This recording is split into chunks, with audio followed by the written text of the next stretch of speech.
You owe $2,000 on an old credit card. The bank called for months. Then, one day, the calls stopped. Half a year later, your phone rings again. A company you have never heard of knows your name, your balance, and your payment history, and it wants the money. Here is the part almost nobody knows. The person on that phone does not work for your bank. Your bank gave up on that debt a long time ago and sold it for about $80. 4 cents for every dollar you owe, so the call was never about recovering your debt. The caller is trying to cash a bet that can pay out 25 to 1. Who buys unpaid debt? Why would a bank sell $2,000 for $80? And how does chasing money that people already refuse to pay become one of the most quietly profitable machines in American finance? Follow the paper, and the whole credit system starts to look very different. Start with the moment your bank walks away. Every credit card debt runs on a clock. When you stop paying, federal banking rules give the bank 180 days. After 6 months of missed payments, the bank must do something that sounds almost merciful. It charges off the loan. A charge-off is an accounting move. The bank declares your debt a loss, removes it from its books as an asset, and reports that loss to shareholders. But notice what a charge-off is not. It is not forgiveness. You still legally owe every dollar. The debt did not die. It just stopped being worth anything to the bank on paper. And that creates a strange incentive. The bank does not want to spend years chasing you. Chasing costs money, staff, letters, lawyers, and a bank is not a collection agency. It wants to turn this dead asset into cash today and move on. So the bank does what any business does with inventory. It no longer wants, it sells. Not one debt at a time. Banks bundle thousands of charged-off accounts into a single package called a portfolio and sell the whole thing in one transaction. A spreadsheet with names, balances, addresses, and last known phone numbers. Your worst financial moment reduced to one row in a file, which raises the real question: what is that row worth? The clearest answer comes from the Federal Trade Commission, which examined roughly 90 million consumer accounts purchased by the largest debt buyers in the country. The average price paid was 4 cents for every dollar of debt. A $2,000 balance sells for about $80. And dead debt has a freshness scale like produce. The study priced the decay band by band. Debt less than 3 years old sells near the top of the market at almost 8 cents on the dollar. Debt 3 to 6 years old drops to about 3 cents. Debt 6 to 15 years old goes for barely 2. And for accounts older than 15 years, buyers paid effectively nothing. The same $2,000 is worth about $160 when it is fresh, then 60, then 40, then close to zero, sliding down a conveyor belt of buyers. And these portfolios are usually sold as is. The same federal study found that sellers often refuse to guarantee the information inside is even accurate. The balances, the histories, sometimes the identity of the person who owes. The buyer takes the spreadsheet as it comes. Keep that detail in mind. It matters later. This is not some shadowy corner of the economy. The biggest debt buyers are publicly traded corporations. Encore Capital owns Midland Credit Management. If a company called Midland has ever called you, that is who they are. PRA Group is short for Portfolio Recovery Associates. Their annual reports are public documents, and they read like the owner's manual of this machine: how much paper they bought, at what price, and how much they expect to collect back. The scale is enormous. More than 1 in 5 American adults with a credit file, tens of millions of people, has at least one debt sitting in collections right now. But the price only sets up the real puzzle. Why would anyone pay even 4 cents for debt that a bank, with all its lawyers, decided it could not collect? Because the buyer is not really buying debt. The buyer is buying tickets. Think like a debt buyer for a moment. You are not buying one person's debt. You are buying $10 million of face value. Face value means the total amount all the borrowers originally owe. At 4 cents on the dollar, that entire portfolio costs you $400,000. You know, most of these people will never pay. That is fine. That is priced in. Because every account costs you 4 cents on the dollar. Any single account that pays in full returns 25 times what you paid for it. That is the 25-to-1 bet. You do not need most people to pay. You need a few. Run the numbers. If just one account in 10 pays its full balance, that is $1 million collected on a $400,000 purchase. The other 9 people could vanish completely, and the portfolio still more than doubled its money. Every settlement and every partial payment plan on top of that is pure upside. And to keep the numbers honest, 25-to-1 is the maximum payout on one account, not the industry's overall return. Encore, the biggest of these buyers, expects to collect about $2.50 for every dollar it has ever spent on portfolios before the cost of the collecting itself. That is still one of the best returns in consumer finance. This reframes the phone call completely. The person calling you is not recovering the bank's loss. The bank took its loss years ago and moved on. Every dollar you send a debt buyer is not repayment, it is winnings. That also explains the generous discounts. A collector can offer to settle your $2,000 debt for $800, 60% off, and still make 10 times their money because their ticket cost $80. When the voice on the phone sounds flexible, that is not mercy. That is margin.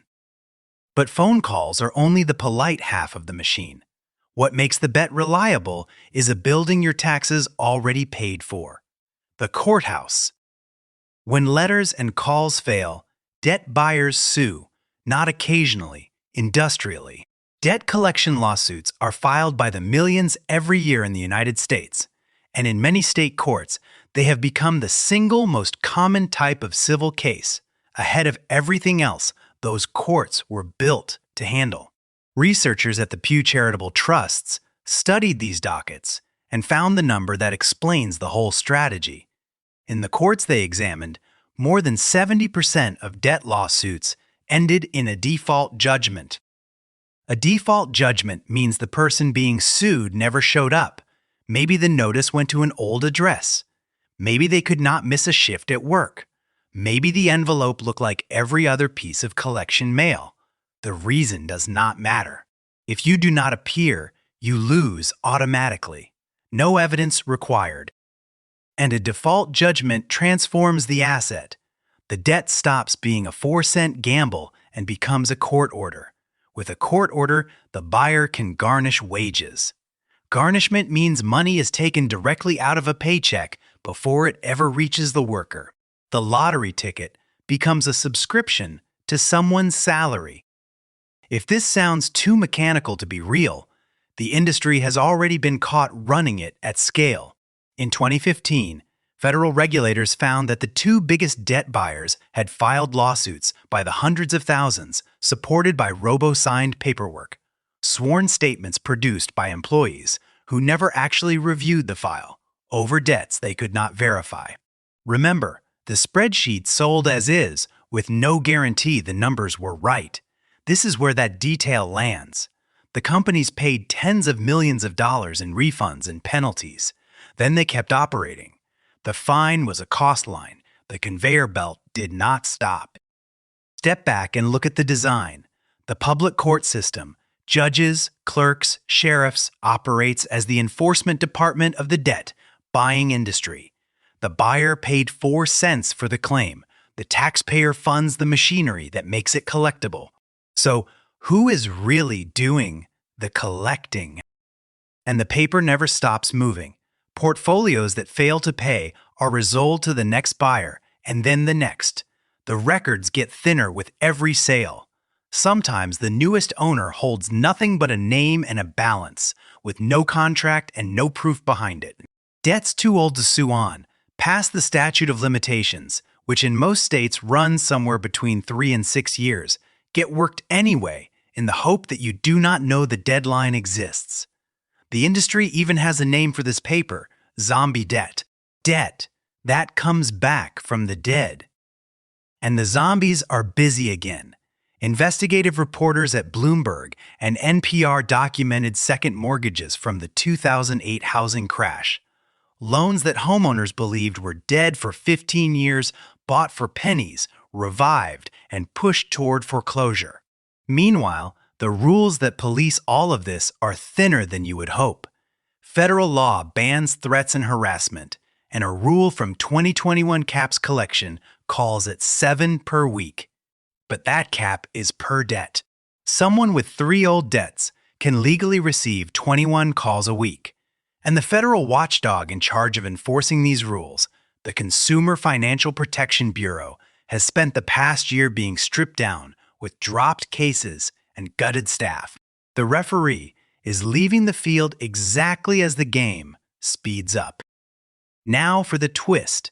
The same machine runs in reverse. If debt sells for pennies, anyone can buy it, including people who have no intention of collecting a cent. In 2016, the television host John Oliver bought a portfolio of medical debt, nearly $15 million, owed by about 9,000 people.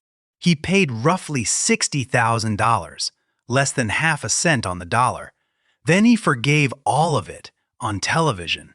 Charities have since used the exact same marketplace to erase billions of dollars of medical debt at pennies per dollar. Sit with what that price really means. To the bank, your $2,000 debt is worth $80. To a second buyer, $40. To a charity, $10.